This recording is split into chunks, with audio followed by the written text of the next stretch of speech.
What's up, guys? I'm DK, and you're watching Pro Wrestling What If, the series where I look at the different what if scenarios as terms of the world that we call professional wrestling. And today we are focusing on the grandson of a plumber, the dashing one, the undashing one, this gimmick we don't talk about, the American Nightmare, Cody Rhodes, and talk about an up and down roller coaster that Cody has had the last 2 years since coming back to WWE in 2022 at WrestleMania 38. He would have 3 consecutive premium live event matches with Seth Rollins. He would tear his pectoral muscle, resulting in him being on the shelf for many months, returning at the Royal Rumble in 2023 to win it and go to main event WrestleMania against Roman Reigns for the Undisputed Universal Championship, unfortunately unsuccessful at doing so. But then throughout the year of 2023, having 3 premium live event matches against the Beast Brock Lesnar, having matches with various members of the Judgment Day, becoming the tag team champions with main event Jey Uso, and then recently winning the 2024 Royal Rumble match, going on to face Roman Reigns at the main event of Night 2 of WrestleMania 40. And as I'm recording this video, WrestleMania 40 has not happened yet, so I don't know whether Cody Rhodes has actually quote-unquote finished the story yet.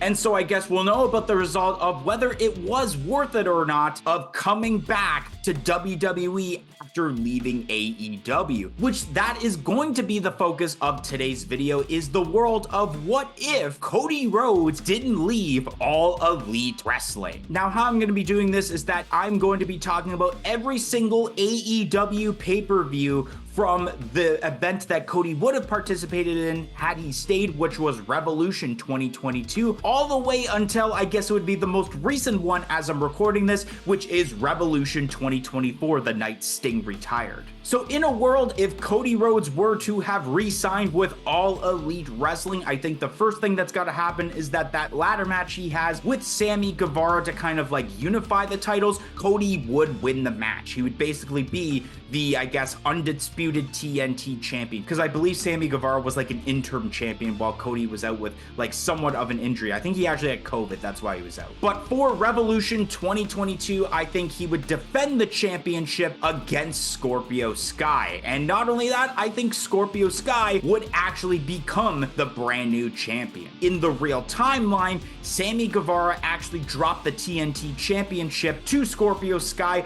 on the episode of Dynamite after this specific event. So it kind of makes sense. Scorpio Sky was already getting the title, but in this timeline, he's actually getting it like 3 days earlier than what he would have. Then for Double or Nothing 2022, I think that Cody Rhodes would be one of the final 2 participants in the Owen Hart Memorial Cup, and that he would go up against, keeping up with the real timeline, I might as well keep it as Adam Cole wins the finals of the Owen Hart Memorial Cup tournament. Then for the first ever AEW New Japan Pro Wrestling Forbidden Door pay-per-view in 2022, I would actually have him challenge against Jay White for the IWGP World Championship. Now, I know in the real timeline, I believe there was a fatal 4-way match for that said championship with Jay White, Adam Page, and a couple of other ones that for some reason I'm blanking off the top of my mind. But I think had Cody Rhodes stayed in AEW, he would have challenged for that title, especially because he would have been able to challenge for it, because of course Cody put himself in a rut where he wasn't allowed to challenge for the AEW World Championship, so at least he could challenge for the IWGP World Championship, which I'm not even sure if he actually ever challenged for that title. I know he did hold the US Championship at one point, like pre-AEW. And in this result, of course, Jay White would retain the championship. I think obviously both companies would rather have their champions retain their titles instead of having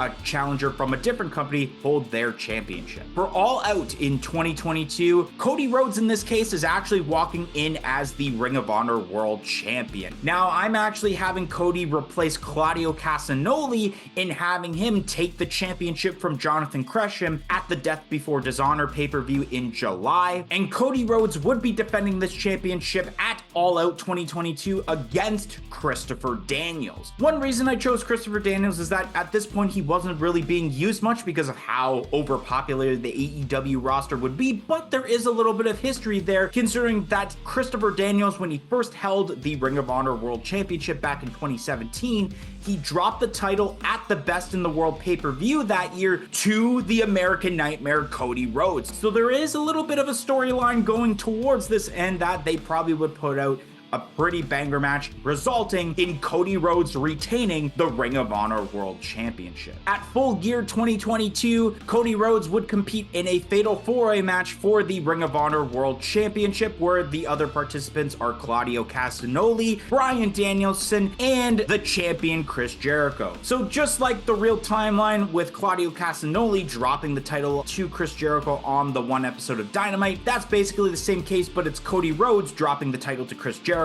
thus creating this match. Now, in the real timeline, there was the Fatal 4-Way match exactly like this, except it was Sammy Guevara and not Cody Rhodes. This created the dynamic of course, the Blackpool Combat Club against the Jericho Appreciation Society, but I think this would have made sense for the sake of Chris Jericho defending the championship against opponents that were Ring of Honor champions at one point, at least, whether it's the world title or the TV title, since I guess in this case, Claudio Castagnoli still has yet to win the world championship. And of course, I would keep it the same result. Chris Jericho retains the Ring of Honor World Championship, probably due to shenanigans because of the Jericho Appreciation Society. Now for Revolution 2023, I would keep it basically around that same storyline where Cody is feuding with the Jericho Appreciation Society, and that I would give a first time ever match at Revolution with Cody Rhodes against Daniel Garcia. Daniel Garcia puts on some pretty great matches, so I think having him versus Cody Rhodes would have been a nice match, especially helping out the young talent that Cody Rhodes would have with a guy like Daniel Garcia. But I think in this match, the American Nightmare Cody Rhodes would have defeated Daniel Garcia. The next event would be Double or Nothing in 2023, and I actually think that Cody Rhodes would be a part of the Elite versus Blackpool Combat Club Anarchy in the Arena match. I think the same thing that kind of happened with Adam Page, where he gets attacked and having been taken out for a little bit, is what causes Cody Rhodes to actually join in on this match. But I'm gonna give a little bit of a swerve, and that it has been reported that Cody Rhodes has been injured in this case and that he can no longer compete in this match. So now it leaves the Elite with one less person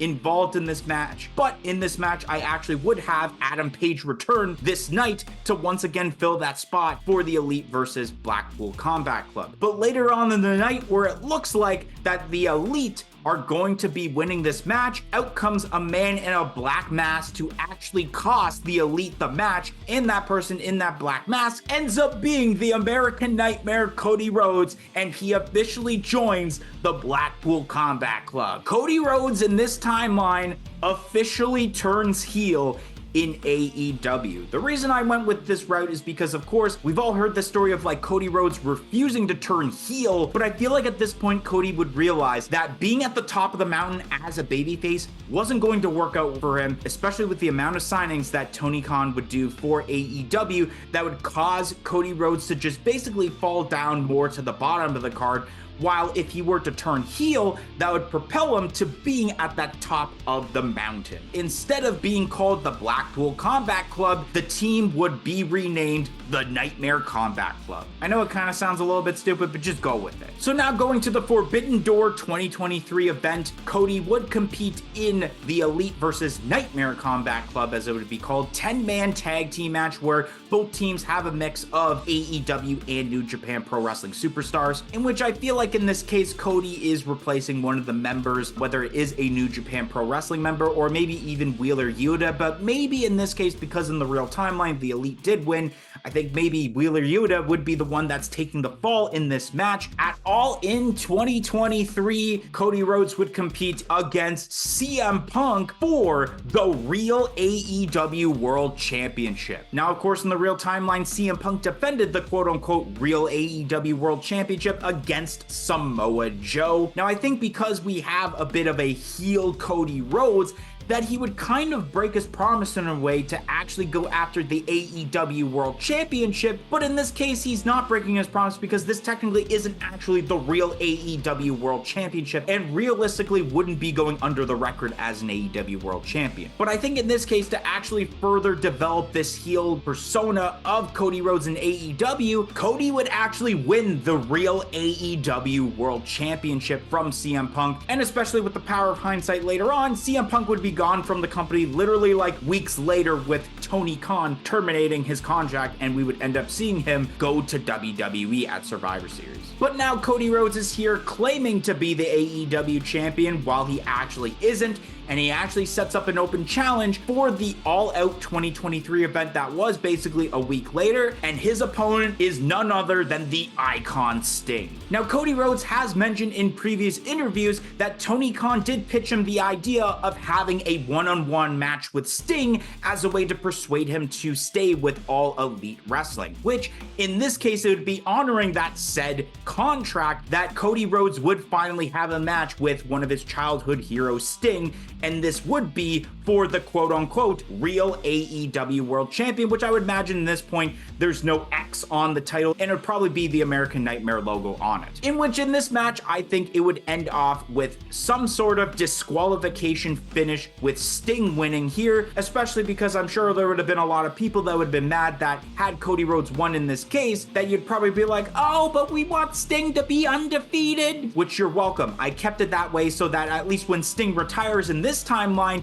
he still is undefeated, but one of the wins is due to DQ. The following pay-per-view is Wrestle Dream 2023, and I decided to be Cody Rhodes versus Ricky Starks for the quote-unquote real AEW World Championship. Of course, we know about the real-life friendship between Cody Rhodes and Ricky Starks, which is why I think this match would be pretty epic. And at this point, Ricky Starks in the real timeline was a babyface, and now with the heel Cody Rhodes, it definitely would make sense. But of course, in this case, Cody Rhodes would retain the quote-unquote real AEW World Championship. Now we are at Full Gear 2023. Cody defends the real AEW World Championship against his brother Dustin Rhodes. This match wouldn't have affected the real timeline of All Elite Wrestling because Dustin Rhodes was not on the card of this event, or if he was, he'd probably been in some sort of multi-man match, which wouldn't have made a difference if he wasn't in it. And also to build up the rematch from that epic match they had at Double or Nothing in 2019, but this time for a quote-unquote championship that isn't really a championship, but it is in Cody Rhodes' mind. In which, of course, in this case, Cody Rhodes once again defeats Dustin Rhodes in this match and retains the World Championship. Now we go to World's End 2023, in which he faces MJF for the AEW World Championship. I think at this point there would be a storyline developed of MJF just not having it about having Cody Rhodes come out week after week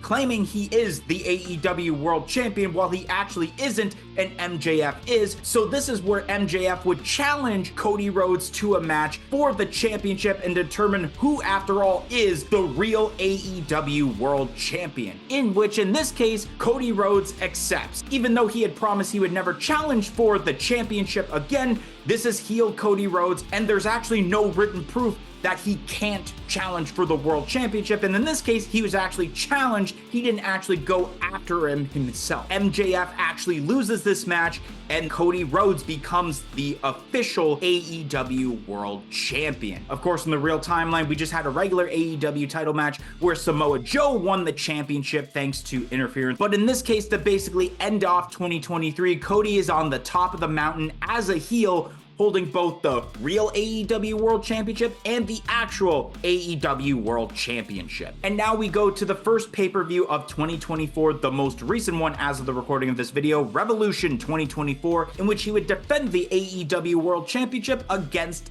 Adam Page. Now, of course, in the real timeline, I believe there was a triple threat match with Samoa Joe, Adam Page, and Swerve Strickland, but I think in this case it would just be Adam Page, especially with a little bit of storyline development with the whole Cody Rhodes turning his back on the Elite during the Anarchy in the Arena match many months prior to create the Nightmare Combat Club, in which in this match, Cody Rhodes would retain the AEW World Championship. Now, as I'm recording this video, they did announce the upcoming AEW Dynasty pay-per-view happening on April 21st. And I just couldn't come up with an idea of what would happen at AEW Dynasty. And to give you a little bit of a sneak peek of how far in advance I record these videos, tonight is actually that certain AEW event, I believe called Big Business in Boston, Massachusetts, where Samoa Joe in this real timeline is defending the title against Wardlow, and that it's rumored that Mercedes Moné, aka Sasha Banks, is making her AEW debut at this particular night. So whether that happens or not, you guys would definitely know, but I don't know because as I'm recording this, I believe it's actually 1 month before this video gets released. So I don't even know what's gonna happen